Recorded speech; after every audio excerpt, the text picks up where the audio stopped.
এখন যেটা দেখতে পাচ্ছেন এটা হচ্ছে আজকের বন্যার অবস্থা। এখনো পানি কমে নাই, দেখতে পাচ্ছেন। আমার ছোট বোন এই আজকে ভিডিওটি করে পাঠালো, বলল যে এখনো পানি কমে নাই, বরঞ্চ পানি বাড়তেছে ভাই, দেখতে পাচ্ছেন। আর 2 সিঁড়ি পানি উঠলেই কিন্তু পানি উঠে যাবে প্রায় ঘরের ভিতরে। তো আমরাও প্রায় আতঙ্কের ভিতরে আছি। ঘরের ভিতরে সাপ ঢুকে পড়েছে, সাপ বিচ্ছু এগুলা ঘরের ভিতরে ঢুকে পড়তেছে পানির সাথে সাথে। দেখতে পাচ্ছেন আজকের ঘরের অবস্থা। এটা হচ্ছে নোয়াখালীতে ভাই, আমরাও নোয়াখালীতে বসবাস করি ভাই, দেখতেই পাচ্ছেন। খুব খারাপ লাগতেছে ভাই। হে আল্লাহ, তুমি সবাইকে রক্ষা করো, তুমি সবাইকে উদ্ধার করো হে আল্লাহ।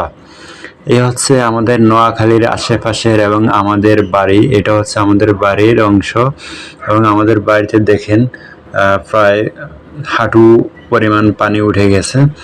আমাদের চুলার ঘর প্রায় ডুবে গেছে, রান্না বান্না বন্ধ হয়ে গেছে, শুধুমাত্র ঘরটা কোনো রকম